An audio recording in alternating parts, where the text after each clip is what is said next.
जी dear students, हम बात कर रहे थे इससे पहले रिव्यू की कि रिव्यू कौन सा प्रोसेस होता है। उससे पहले हमने बात की मॉनिटरिंग की और कुछ और मुख्तलिफ टर्म्स की। अब हम बात करने लगे हैं कि रिपोर्टिंग क्या होता है।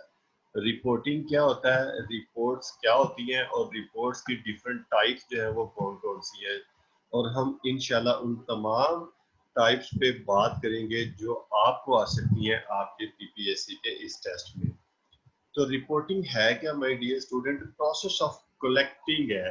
अब हमने कलेक्ट करनी क्या है? जो हमारे एम्प्लॉयज हैं उनकी जो परफॉर्मेंस है उससे मुतल्लिक जो इंफॉर्मेशन है हमने वो कलेक्ट करनी है, जिससे हमें पता चल सकेगा कि इस वक्त जो है वो उनका स्टेटस क्या है, उनकी प्रोग्रेस क्या है। और इस रिपोर्ट करते हुए हम फोरकास्ट कर सकते हैं। हमारे पास इतना डाटा मौजूद होता है कि इतने अरसे में हमारे जो कैंडिडेट्स हैं उनकी परफॉर्मेंस इस तरह की थी और आने वाले वक्त में इस तरह से हो सकती है, या अगर हम चीज़ों को बेहतर कर सकते हैं तो कैसे कर सकते हैं। रिपोर्ट्स जो है वो अमूमी तौर पर इसलिए तैयार की जाती है कि जो हमारी टॉप लेवल की मैनेजमेंट होती है या हमारी ऑर्गेनाइजेशन से रेलेवेंट जितने भी स्टेक होल्डर्स होते हैं या जो उनकी एडमिनिस्ट्रेशन होती है उनको प्रोवाइड की जाए। अब इसके बाद हम देखने लगे हैं कि हमारे पास टाइप्स ऑफ रिपोर्ट्स कितनी है।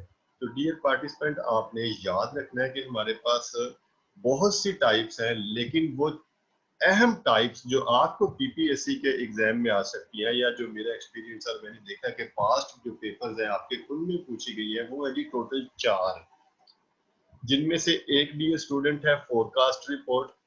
नाम से जाहिर है, बहुत सिंपल है इसको समझना कि आप इसमें बयान करेंगे पार्टिसिपेंट्स के, आपके एम्प्लॉयज के फ्यूचर ट्रेंड्स।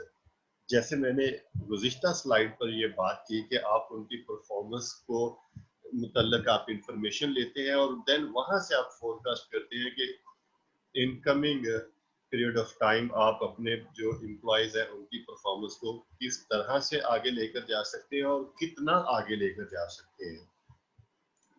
दूसरी टाइप है प्रोग्रेस रिपोर्ट। प्रोग्रेस रिपोर्ट सिर्फ वो जो काम हो रहा है आपका, जो पास्ट से प्रेजेंट तक का हुआ है, आपका जो पिछले 2 महीने की है, पिछले 4 महीने की जो रिपोर्ट है, जो आप काम कर चुके हुए हैं उसकी रिपोर्ट अगर डियर स्टूडेंट बात की जाए तो ये होगी जी आपकी प्रोग्रेस रिपोर्ट। ये जो यहाँ पर कुछ टर्म्स बोल्ड की गई हैं वो बोल्ड इसलिए की गई है कि ये की वर्ड्स हैं जो आपको आ सकते हैं। आपका जो पीपीएससी में क्वेश्चन आएगा उसके स्टेम में कि ऐसी कौन सी रिपोर्ट्स हैं जो फ्यूचर ट्रेंड्स को डिस्क्राइब कर रही हो, तो हम बता सकते हैं, हम ऑप्शन पे जा सकते हैं फोरकास्ट रिपोर्ट्स। ऐसी कौन सी रिपोर्ट्स हैं जिनमें पास्ट से प्रेजेंट तक की तमाम आपके पास ट्रेंड है वो डिस्क्राइब किए गए हो, तो हम जा सकते हैं प्रोग्रेस रिपोर्ट पे। इसी तरह स्टेटस रिपोर्ट है। स्टेटस रिपोर्ट उस एक्चुअल स्टेटस के बारे में, उस पूरी एक्टिविटी के बारे में आपकी एक कंप्रीहेंसिव रिपोर्ट होती है डियर स्टूडेंट्स।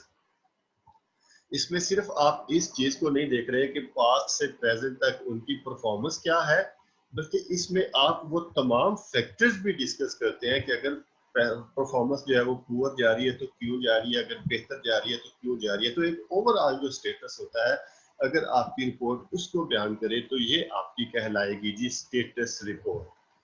लास्ट यहाँ पर हमारे पास जो टाइप है वो है जी वेरिएंस रिपोर्ट। तो वेरिएंस रिपोर्ट डियर स्टूडेंट्स आपके पास ऐसी रिपोर्ट होती है कि आपने कोई एक प्लान स्टार्ट किया, आपने एक इनिशिएटिव लिया और उसके लिए आपने पहले से एक बेस लाइन बना ली कि हम ये जो एक्टिविटी स्टार्ट करने लगे हैं इसके नतीजे में हम इतनी देर में ये वाले मकासद जो है वो हासिल कर लेंगे।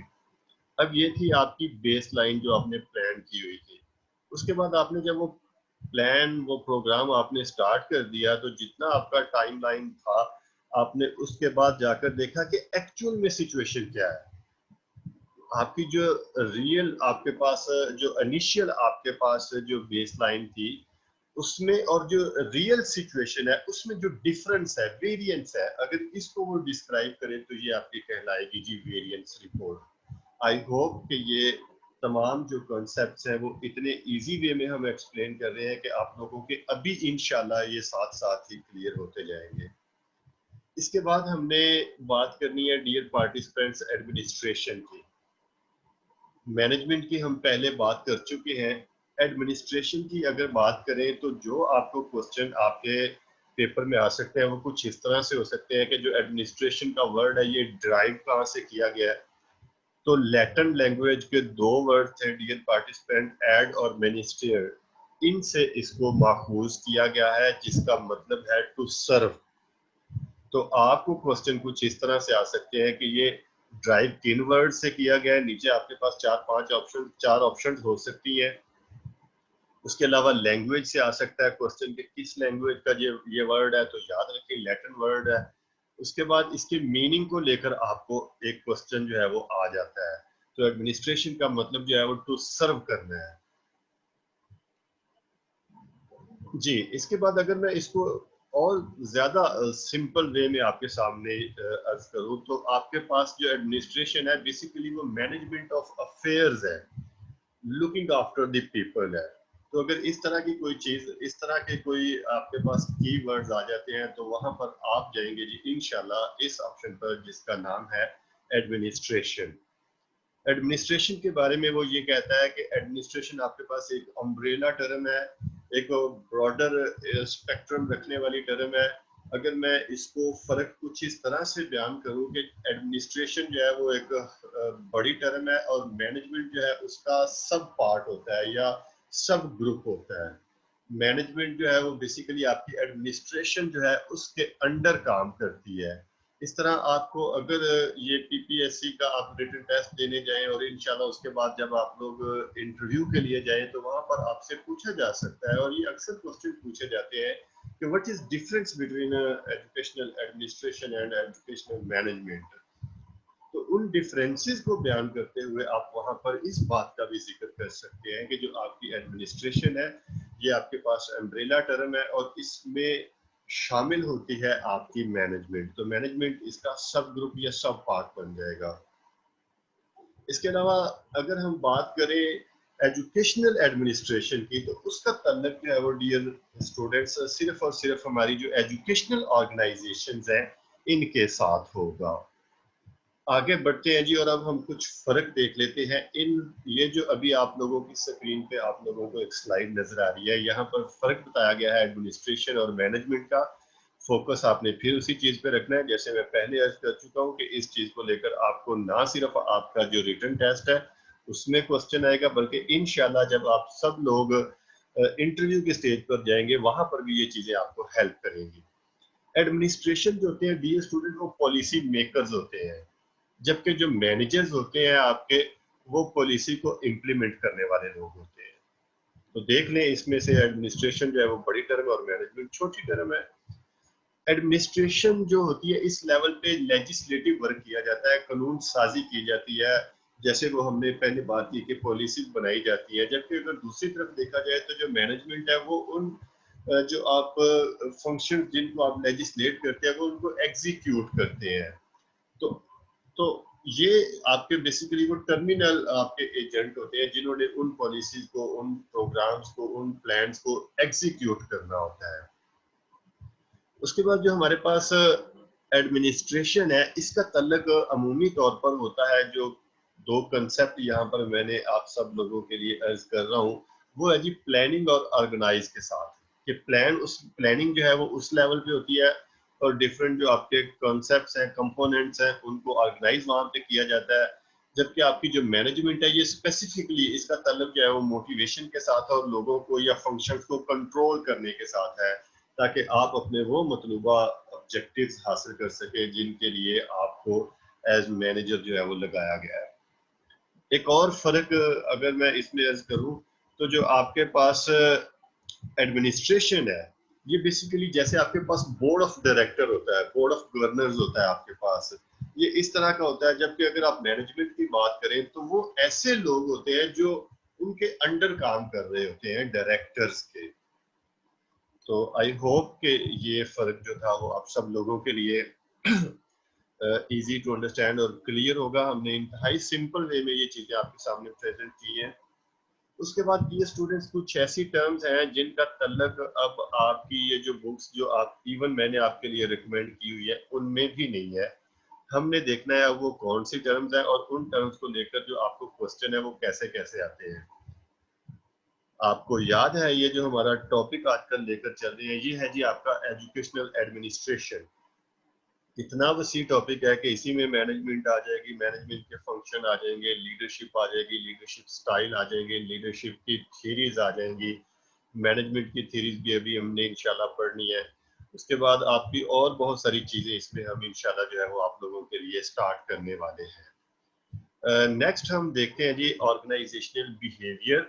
ओबी भी कहा जाता है इसको सिंपल वे में। तो ओबी जो है वो बेसिकली है कि आपके पास स्टडी ऑफ ह्यूमन बिहेवियर है।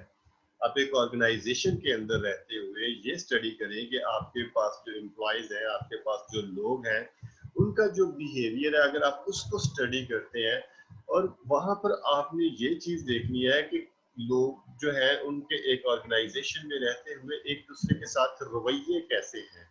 अगर कहीं पर किसी जगह पे कोई कॉन्फ्लिक्ट आता है तो क्यों आता है, कॉन्फ्लिक्ट अगर आ गया तो उसको किस तरीके से हमने रिजॉल्व करना है, निगोशिएशन कैसे करनी है। ऑर्गेनाइजेशंस के अंदर रहते हुए पावर जो है वो हासिल करना चाहते हैं तमाम लोग, और बाकी और बहुत सी चीजें होती हैं। तो इन तमाम चीजों को लेकर हमने स्टडी करना होता है जी ह्यूमन बिहेवियर्स को। अगर आप इसको डिफाइन करने की तरफ जाएं तो the study of the way people interact with in groups, किस तरह से लोग ग्रुप्स में काम करते हैं, किस तरह से लोग टीम बनाते हैं, और जब टीम बनाते हैं तो किस तरह से उनके दरमियान कॉन्फ्लिक्ट आते हैं। कॉन्फ्लिक्ट का ट्रेडिशनल व्यू क्या है हमारे पास, ट्रेडिशनल व्यू के बाद हमारे पास इसका फंक्शनल और डिसफंक्शनल व्यू क्या है। बहुत सी चीजें इसमें जो है वो आ जाती है। हम ऑर्गेनाइजेशनल बिहेवियर यहाँ पर आपको नहीं पढ़ा रहे, लेकिन वो मेन टर्म्स आपसे डिस्कस कर रहे हैं जो इंशाल्लाह आपको पूछी जा सकती हैं आपके पेपर में। नेक्स्ट है जी आपके पास कि normally O B is applied in an attempt to create more efficient business organisation. O B आजकल तो आप देखें इस सब्जेक्ट का इतना स्कोप है कि ये आपको एजुकेशन में भी पढ़ाया जाता है, ये आपको एडमिनिस्ट्रेशन में भी पढ़ाया जाएगा, मैनेजमेंट में भी पढ़ाया जाएगा, इकोनॉमिक्स में भी पढ़ाया जाएगा। मल्टी डिसिप्लिन जो है उनमें अब इसको पढ़ाया जा रहा है, सिर्फ इसलिए क्योंकि वहां से निकलने वाले लोग डेफिनेटली डिफरेंट ऑर्गेनाइजेशन में जाकर काम करेंगे, और वहां पर हमें इस चीज को पढ़ने के बाद ये अंदाजा हो सकेगा कि लोग जो है वो आपस में इंटरेक्ट किस तरह से करते हैं। अब आपके सामने बहुत अहम स्लाइड है, इसके ऊपर 3 टर्म्स हैं जिसके ऊपर हम बात करेंगे। इन 3 टर्म्स को डियर स्टूडेंट हम ओबी लेवल्स भी कहते हैं, organisational behaviour level. Number 1 is micro level. इसके ऊपर जो 2017 का आपका लेक्चरर एजुकेशन का टेस्ट हुआ था उसमें क्वेश्चन आ चुके हैं, इसलिए मैं इसको कह रहा हूँ कि ये बहुत अहम आपके लिए ये स्लाइड है। और इनमें थोड़ा सा फर्क है, ये जो तमाम लेवल है उसको आपने फोकस रखना है और ध्यान रखना है जी पूरा। माइक्रो लेवल जैसे कि नाम से जाहिर है छोटा होता है माइक्रो। तो माइक्रो लेवल जो आपके पास है यहाँ पर एक्चुअली होता क्या है, the study of individuals working in the organisation. आप एक ऑफिस में काम कर रहे हैं, 10 लोग हैं, 15 लोग हैं, 20 आपके लोग हैं, तो उन जो लोगों के मामलात हैं, उनके जो बिहेवियर्स हैं, आप उनको अगर स्टडी करें तो ये होगा जी आपका माइक्रो लेवल। इस लेवल पे होता क्या है, इस लेवल पे डिसीजन मेकिंग की जाती है, लोगों को मोटिवेट किया जाता है। अगर कंफ्लिक्ट आ जाए तो कंफ्लिक्ट को निगोशिएशन के जरिए उसको रिजॉल्व किया जाता है। लोगों के पावर के इशू हो सकते हैं, लोगों का इन्फ्लुएंस का इशू हो सकता है। आप देखते हैं एक ऑर्गेनाइजेशन के अंदर रहते हुए ये वो करेक्टरिस्टिक्स हैं जिनका तल्लुक तमाम लोगों के साथ होता है। लोग पावर भी हासिल करना चाहते हैं, लोग इन्फ्लुएंशियल भी होना चाहते हैं। यहाँ पर मेरी रिक्वेस्ट है मैम आयमा सरदार से कि वो प्लीज अपना कैमरा ऑफ कर लें। ये था जी आपका माइक्रो लेवल जिसका ताल्लुक है लोगों के साथ। अब आ जाते हैं हम मीजो लेवल पे। मीजो लेवल आपका डियर स्टूडेंट्स ऐसा लेवल है जिस पर जब डिफरेंट जो आपकी ऑर्गेनाइजेशन के अंदर ग्रुप्स हैं उनको अगर स्टडी करें तो ये फर्क देख लें। पहले में क्या था, इंडिविजुअल्स को स्टडी कर रहे हैं, दूसरे में क्या है, वर्किंग ग्रुप्स को स्टडी कर रहे हैं। आपके पास डिफरेंट एडमिनिस्ट्रेटिव ग्रुप होंगे, मैनेजमेंट ग्रुप्स आपके पास होंगे। तो इस तरह ग्रुप्स की जो स्टडी है वो कहलाएगी आपकी मीजो लेवल। मैक्रो लेवल आपका जैसे कि इस्तिलाह से ही वाज़ेह है कि इसका जो एक्सपोजर होगा वो सबसे ज्यादा होगा। तो मैक्रो लेवल ये आपकी उस ऑर्गेनाइजेशन की एक ओवरऑल स्टडी है कि वो किस तरह से अपनी मार्केट की जो नीड्स हैं उनको मीट कर रही है, किस तरह से इसमें चेंजेस लाई जा रही हैं, सोशल सिस्टम इस ऑर्गेनाइजेशन का क्या है, और किस तरह से आपकी ये ऑर्गेनाइजेशन काम कर रही है लोगों की डेवलपमेंट के लिए, अपने क्लाइंट्स की डेवलपमेंट के लिए। तो ये थे जी 3 लेवल, मैं रिपीट करता हूँ, माइक्रो लेवल, मीजो लेवल और मैक्रो लेवल। माइक्रो जो है उसका ताल्लुक लोगों के साथ है, मीजो जो है इसका ताल्लुक ग्रुप्स के साथ है, और जो मैक्रो है उसका ओवरऑल ऑर्गेनाइजेशन के साथ है। अब हम जब ऑर्गेनाइजेशंस की बात करते हैं, इंस्टीट्यूशंस की बात करते हैं, तो इससे मतलब कुछ और टर्म्स हैं।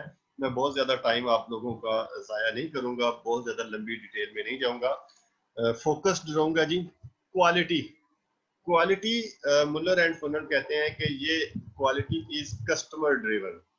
अगर आपकी जो प्रोडक्ट है उससे आपका कस्टमर जो है वो सेटिस्फाइड है, तो कहा जा सकता है कि आपकी चीज जो है वो क्वालिटी वाइज जो है वो बेहतर है। क्वालिटी को अगर हम एजुकेशनल कॉन्टेक्स्ट में देखें, आपके स्कूलों से पढ़ने वाले लोग, कॉलेजेस यूनिवर्सिटी से पढ़ने वाले लोग अगर सोसाइटी में जाकर अच्छे से सर्व कर रहे हैं, अपना मुकाम उन्होंने बनाया हुआ है, तो क्या होगा कि आपके जो स्टूडेंट्स थे, जो आपकी प्रोडक्ट थे, आपके प्रोडक्ट आपके स्टूडेंट्स थे, उनमें वो क्वालिटी अपनी जो है वो शो कर रहे हैं। क्वालिटी है क्या? बेसिकली जब आप मार्केट की जो नीड है, अगर आप उसको सेटिस्फाई करते हैं, अगर आप उसको मीट कर लेते हैं, तो कहा जाएगा कि आपकी जो प्रोडक्ट है उसमें क्वालिटी है। क्वालिटी एक ऐसा कॉन्सेप्ट है डियर स्टूडेंट्स, जिसके लिए दो आपके मेजर जो रेफरेंस पॉइंट है, रेफरेंस टर्म्स हैं, वो दो हैं जी। एक आपकी है कस्टमर, दूसरी है आपकी मार्केट। तो मैं दोबारा अर्ज कर दूं कि अगर बात करें हम क्वालिटी की, तो इसमें दो मेजर आपके रेफरेंस, आपके पॉइंट्स हैं, कस्टमर और मार्केट। कस्टमर की नीड का आपने ख्याल रखना है, कस्टमर की नीड के मुताबिक आपने अपनी प्रोडक्ट जो है वो डेवलप करनी है, बनानी है। और मार्केट, मार्केट का आपने ख्याल रखना है। अगर आपकी प्रोडक्ट मार्केट में जाकर फ्लॉप हो जाती है, तो इट मीन कि वो क्वालिटी वाइज बहुत पुअर थी। बिल्कुल इसी तरह से, जैसे अगर आप इसकी एग्जांपल इसकी हम लें अपने एजुकेशनल कॉन्टेक्स्ट में, तो अगर आपसे जो लोगों की तवक्कुआत है, कस्टमर यानी कि आपके स्टूडेंट्स की जो तवक्कुआत है उसको आप मीट करें, then you are good in your having quality. अगर आप जो मार्केट की जो नीड है, अगर आप उसको भी मीट कर रहे हैं, तो ये भी ठीक है। तो ये दो मेजर रेफरेंस पॉइंट थे। रॉबिन्सन इसको डिफाइन करता है कि क्वालिटी आपके पास एक ऐसी प्रोडक्ट है जो हासिल होती है प्लानिंग, मॉनिटरिंग, कंट्रोल और कोऑर्डिनेशन के नतीजे में। फर्दर हम देखते हैं और कौन से ऐसे टर्म्स हैं जिनका जिक्र जो है वो आता है इन चीजों को लेकर। नेक्स्ट है जी हमारे पास क्वालिटी मैनेजमेंट।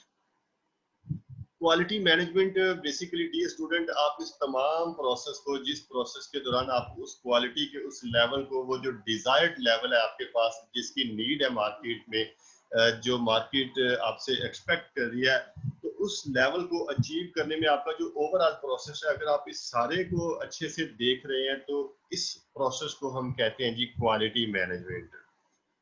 क्वालिटी मैनेजमेंट में क्या होता है कि जो डिजायर्ड लेवल ऑफ एक्सीलेंस है उसको आपने अचीव करना है। क्वालिटी मैनेजमेंट में डियर स्टूडेंट जो चीजें शामिल होती है उनमें ये होती है कि आप क्वालिटी को इम्प्रूव करने के लिए अपनी कोई क्वालिटी पॉलिसी बनाएं, जिसमें आपको पता हो, अगर आप स्कूल की बात कर रहे हैं तो आप एक पॉलिसी बनाएं कि हमने इस तरह के स्टूडेंट्स देने हैं, उनमें ये अदात होनी चाहिए, उनका जो ग्रेड्स है वो इस लेवल के होने चाहिए, आपका जो रिजल्ट है वो इतने परसेंट तक होना चाहिए। जब आप पॉलिसी बना लेते हैं, तो फिर अब फर्दर आपने क्या करना है, उसको इम्प्लीमेंट करना है। तो उस इम्प्लीमेंटेशन के लिए आपको जो बाकी प्रोसेस, बाकी जो फेजेस हैं, उनमें आपने ख्याल रखना है कि हमने किस किस तरह से चीज़ों को लेकर चलना है। क्वालिटी मैनेजमेंट के दौरान कुछ और टर्म्स हैं जिनका फर्दर भी हम अगली स्लाइड पर भी जिक्र करेंगे, जिनमें से एक टर्म है जी क्वालिटी कंट्रोल। तो क्वालिटी कंट्रोल है, आपने क्वालिटी को इम्प्रूव करना है, और ये याद रखें जब आप वो डिजायर्ड लेवल अचीव कर लेते हैं, तो उतनी देर में मार्केट में वो जो डिजायर्ड लेवल है वो बदल जाता है। तो इसलिए ये एक कंटिन्यूअस प्रोसेस है, ऐसा नहीं है कि एक दफा आपने क्वालिटी अचीव कर ली, एक दफा सैमसंग ने लोगों की तवक्कुआत, लोगों की उम्मीदों के मुताबिक एक मॉडल जो है वो मार्केट में दे दिया, तो उसके बाद वो इस पे रुक जाएंगे या कुछ ऐसा होगा। नहीं जी, लोगों की तवक्कुआत जो है वो हमसे और ज्यादा बदल जाएंगी, उसके बाद हम मजीद इसके ऊपर फर्दर जो है वो काम शुरू कर देंगे।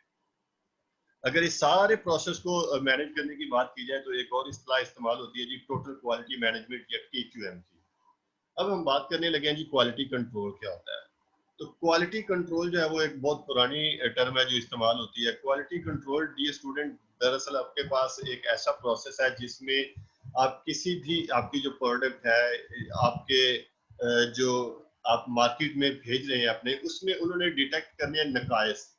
ये बिल्कुल ऐसे ही है जैसे आपने बहुत सारी आउटलेट्स ड्रेसेस की, चूंकि ज्यादातर खवातीन है, मैं ड्रेसेस की और जूतों की बातें करूंगा, तो उसके आउटलेट्स जो है वो मार्केट में भरे पड़े हैं, बाजारों में बहुत सारे आउटलेट्स हैं जहां पर आपको थोड़ा सा वो डिफेक्टेड जो है वो मटेरियल मिलता है, और वो डिफेक्ट इस तरह से होता है कि आप उसको बड़े अच्छे अंदाज से उस डिफेक्ट को जो है वो एक खूबी बना देते हैं उस ड्रेस की, और उसको इस्तेमाल करते हैं। क्वालिटी कंट्रोल में क्या होता है, या क्वालिटी कंट्रोलर कौन होते हैं जो सारे प्रोसेस को देखते हैं और जिस जिस जगह पर खराबियां आ रही हैं उनको डिटेक्ट करते हैं, उनको खत्म करने की, उनको बेहतर करने की कोशिश करते हैं। क्वालिटी एश्योरेंस, ये थोड़े थोड़े से फर्क थे इनमें। पहले हमने देखा क्वालिटी क्या है, फिर क्वालिटी मैनेजमेंट, फिर क्वालिटी कंट्रोल, अब क्वालिटी एश्योरेंस। तो क्वालिटी एश्योरेंस समटाइम लोग समझते हैं कि ये क्वालिटी कंट्रोल ही है, कि अगर हम क्वालिटी कंट्रोल कर रहे हैं तो इसका मतलब है ये क्वालिटी एश्योरेंस हो रही है, लेकिन नहीं स्टूडेंट्स, ये उससे ना थोड़ा सा मुख्तलिफ प्रोसेस है।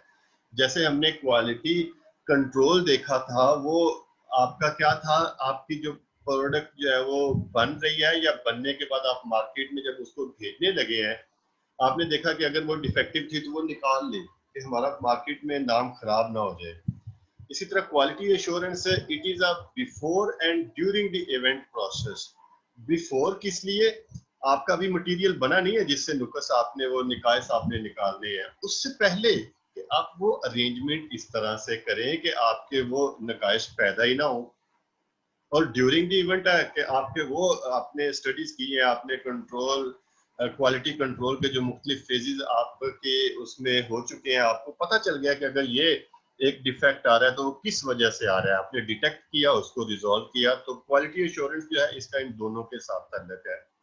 अगर हम क्वालिटी एश्योरेंस को थोड़ा सा आगे लेकर चलें तो क्वालिटी जो एश्योरेंस है ये हमारे पास बेसिकली एक क्वालिटी, हमने ऐसी प्रोडक्ट अब भेजनी है मार्केट में जो डिफेक्ट फ्री है या फॉल्ट फ्री आपकी प्रोडक्ट है। अगर आप मार्केट में फॉल्ट फ्री प्रोडक्ट भेज रहे हैं तो इसका मतलब है कि आपने क्वालिटी को एश्योर किया हुआ है। फिलिप क्रॉसबी का एक कंसेप्ट है जो आपको पीपीएससी में लाजमी तौर पर ये क्वेश्चन आ जाता है, और इस तरह से आता है कि जीरो डिफेक्ट की जो इस्तेलाह है वो आप इन तमाम इस्तेलाहात में से किसके लिए इस्तेमाल करते हैं। तो जब भी आ जाए बात डियर स्टूडेंट डिफेक्ट फ्री की या फॉल्ट फ्री प्रोडक्ट की बात आ जाए या जीरो डिफेक्ट की बात आ जाए, तो आपने जाना है क्वालिटी एश्योरेंस पे। जीरो डिफेक्ट से मुराद ये है कि आप मुस्तकिल आप मार्केट की जो नीड है आप उसको इस तरह से पूरा करें कि हर दफा आप बेस्ट अचीव करें।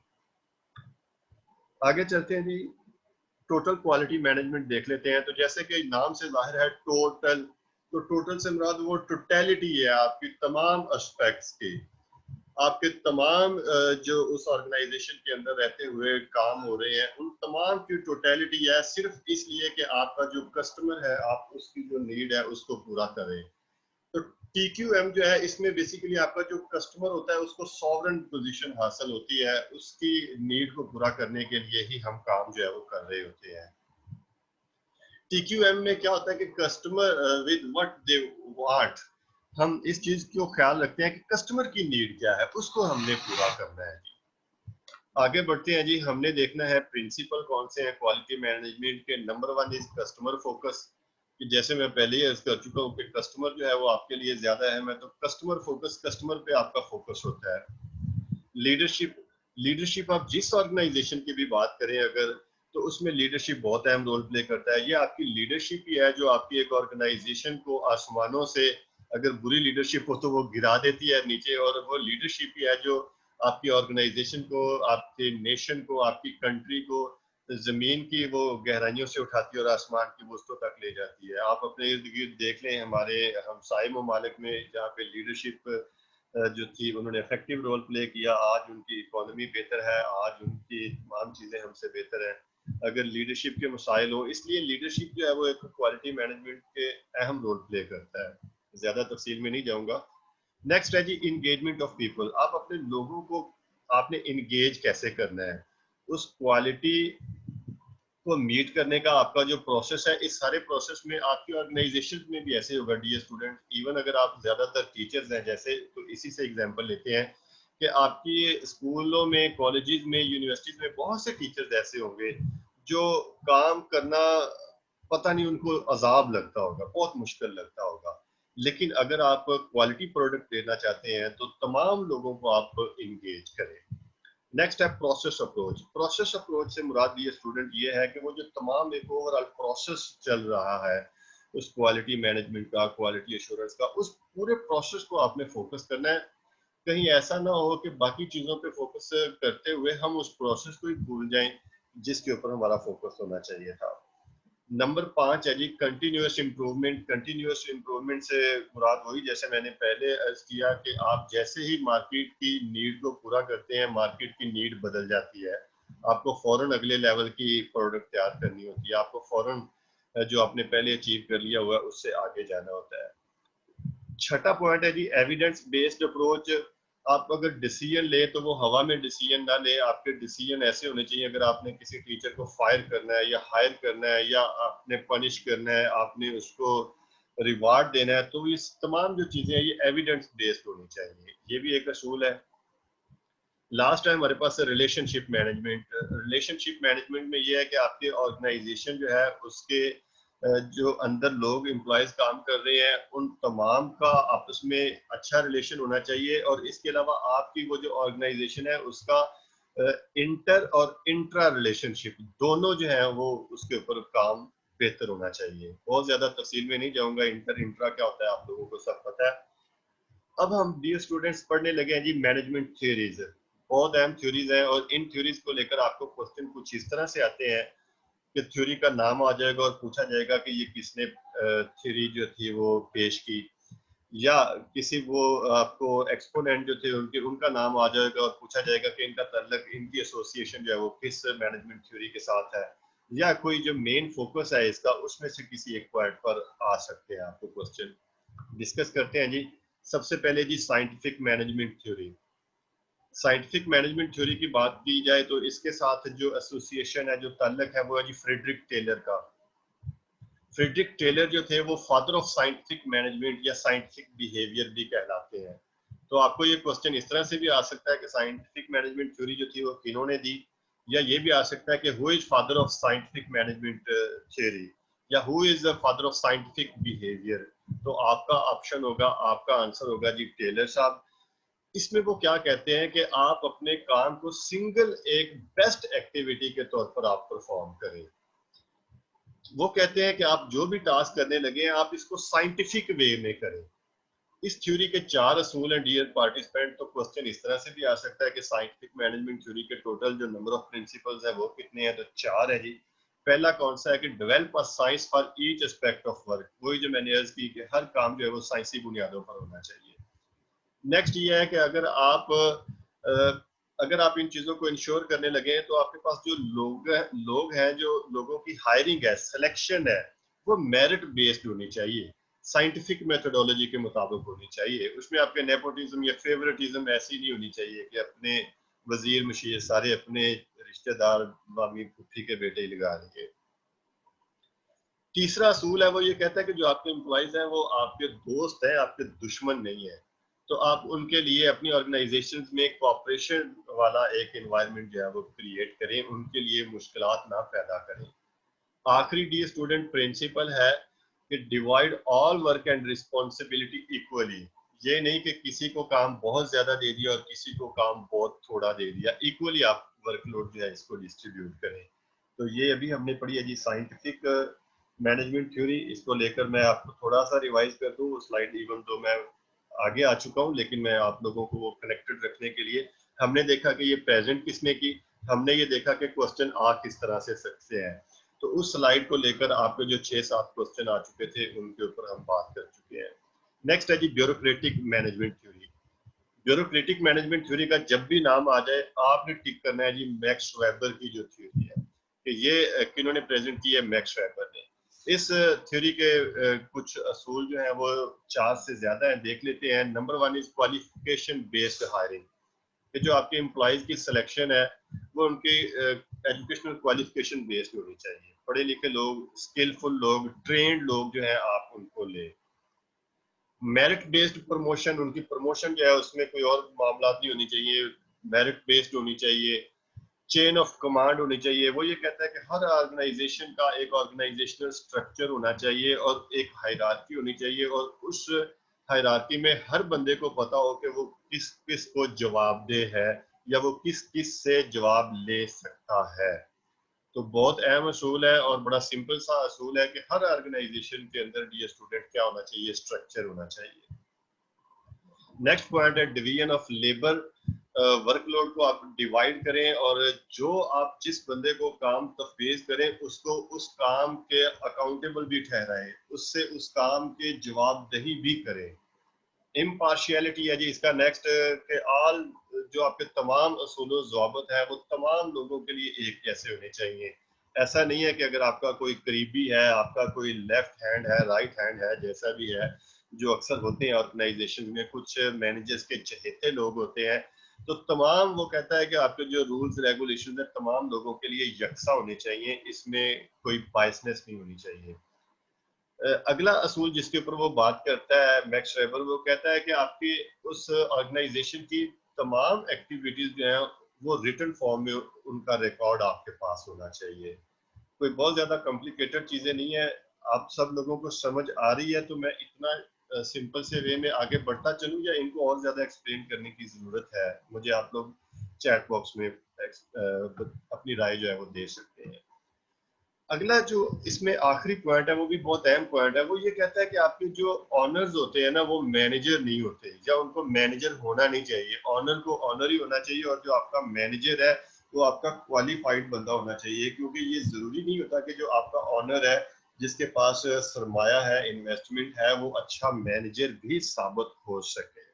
आगे बढ़ते हैं और देखते हैं कि हमारे पास नेक्स्ट जो है वो कौन सी मैनेजमेंट थ्योरी है।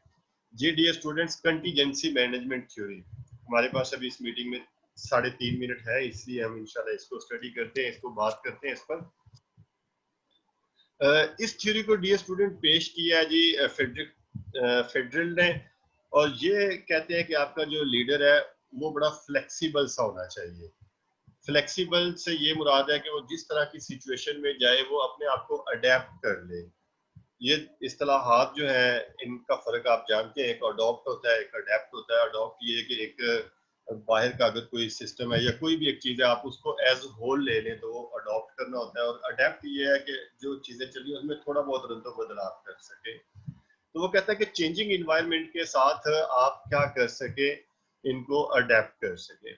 इसके बाद वो क्या कहता है कि there is no specific technique for managing any organisation, क्योंकि इनका फोकस ही इसी बात पर है कि आपके जो मैनेजर हैं उनको फ्लेक्सिबल होना चाहिए। इसलिए वो कहते हैं कि कोई ऐसी पक्की ठक्की जो है वो कोई टेक्निक नहीं है जिसके जरिए आपने लोगों को मैनेज करना है। इसमें होता यह है कि आप जिस सिचुएशन में कभी जाते हैं उस सिचुएशन के मुताबिक आप कोई भी पर्टिकुलर मैनेजमेंट स्टाइल जो है जो आपको सूट करता हो उस सिचुएशन के मुताबिक आप उसको जो है वो अडॉप्ट कर सकते हैं। इसके अलावा एक और बहुत अहम कंसेप्ट है जी इस थ्योरी को लेकर, और इसके ऊपर भी आपको एक क्वेश्चन आ चुका है 2016 में कि कौन सी ऐसी आपकी मैनेजमेंट थ्योरी है जिसमें ये कंसेप्ट आया है जी, एलपीसी। एलपीसी जो है वो लीस्ट प्रेफर्ड को वर्कर स्केल है। इसके ऊपर हम तफसील से अलग में भी बात करेंगे क्योंकि अभी हमारे पास 1-1.5 मिनट है। हम अगर बहुत ज्यादा तफसील में जाएंगे तो हमारी चीजें जो है वो कुछ पीछे रह जाएंगी। तो एलपीसीजी लीस्ट प्रेफर्ड को वर्कर स्केल है। ये थी जी आपकी कंटीजेंसी मैनेजमेंट थ्योरी। नेक्स्ट आगे बढ़ते हैं और देखते हैं हमारे पास X Y theory. Dear student, Douglas McGregor जो थे इन्होंने ये दोनों थ्योरीज प्रेजेंट की, और दोनों थ्योरी जो थी इनके बड़े कंट्रास्टिंग किस्म के जो कॉन्सेप्ट हैं। दोनों जो थ्योरीज हैं वो एक दूसरे से वो मुख्तलिफ है, 180 के एंगल पे हैं, दो इंतहाओं पे हैं। और मुझे आज भी याद है 2016 का वो टेस्ट जो मैंने क्वालिफाई किया था उसमें ये क्वेश्चन आया हुआ था कि एक्स वाई जो थ्योरीज है वो किन्होंने प्रेजेंट की। उस वक्त मुझे ये नाम भी प्रोनाउंस नहीं करना आता था, लेकिन मैंने रटा इतना अच्छा लगाया हुआ था कि मुझे ये आइडिया था कि ये इन्होंने प्रेजेंट की है। एक्स थ्योरी जो है वो एक पेसिमिस्टिक व्यू है एम्प्लॉयज के हवाले से मैनेजर का, कि मैनेजर जो है वो निकम्मे होते हैं, काम करना पसंद नहीं करते, सुस्त होते हैं, काहिल होते हैं। और जो थ्योरी वाई है डी स्टूडेंट, वो बड़ा ऑप्टिमिस्टिक किस्म की ओपिनियन है कि ये तो बड़े अच्छे लोग हैं, ये सेल्फ मोटिवेटेड लोग हैं, इन पे ट्रस्ट किया जा सकता है, इन पे बात की जा सकती है इनसे। ये स्टूडेंट्स हमारे पास ये लास्ट मिनट है, और जो अगली स्लाइड है वो इंशाल्लाह हम अगली हमारी जो कॉन्फ्रेंस होगी, जो मीटिंग होगी, जो कि फौरन ही शुरू कर दूंगा मैं।